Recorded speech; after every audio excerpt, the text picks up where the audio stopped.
to. Ako parang yung episode ngayon eh. Ayun! Most memorable, nung umamin ako sa mami ko na trans ako. Kung nakaka-relate ako, at one point in my life, Oo nga. nadugasan ako ng iniibig ko, ganyan. Ayan. Parang si Tommy. Ay! May Nahututan mga ka. Tapos, kailan yung umamin ka rin in real life? Totoo. Talaga ako. O ikaw, ano? Ano Ay, sa'yo? may nagtatanong pa talaga kung trans ka talaga eh. Oo. Lagi. Oo. Ako, yung online selling. Parang minsan nagkakatotoo na eh.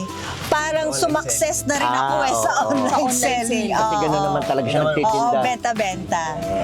Benta. Okay. Correct. Nakaraket. Ako naman ang pinaka-memorable sa akin, yung first na eksena namin ni Maureen, ni Mara, yun yung talagang tumatak sa akin.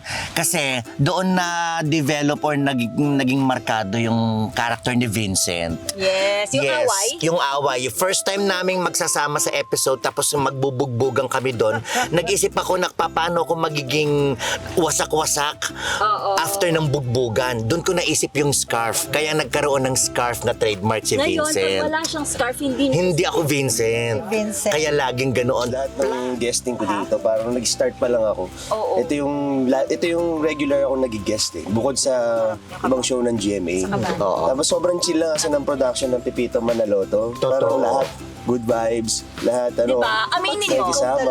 sa lahat ng show, iba yung warmth. Oo, iba-iba dito. Pag-welcome ng people. Yeah. Kaya, well, somehow isa yan sa mga malaking factor na nagtagal Lagi sinasabi tayo. yan. Lagi. Oo. Tayo kapag nagkakamali, tawanan lang. Hindi man. Walang pressure. naman natin. Oo, walang I remember direct Lalo na yung pagkakamali. I remember direct Bert De Leon, hoy. Ay, oh. Direct Bert De Leon. Parang Hindi tayo kailanman nakakita sa kanya ng galit, inis, Never. paggalit. Never siyang nagalit. Nakakaano, siyempre hindi mo dapat abusuhin yun. Dapat At pagbutihin doon mo. ka mas lalong Kamali. naging magaling. Yes. Pero pag galit na yun, I mean, napaprostrate na siya. Oo. Tama. Nagda-drums bigla. Finally, 15 years na ang Pipito Manaloto at gusto naming magpasalamat sa inyo, mga manonood. Thank you very much. Sincerely in Magkakasama pa our rin hearts. tayong lahat Thank ngayon. Di ba? Sa mga bosses namin, hindi man namin po palagi nasasabi, maraming salamat. Maraming salamat. Correct. Sa mga followers, sa fans, thank you for supporting us.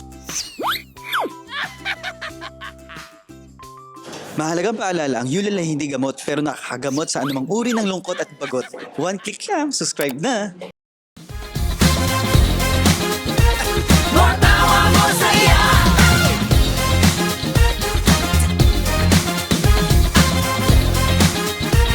More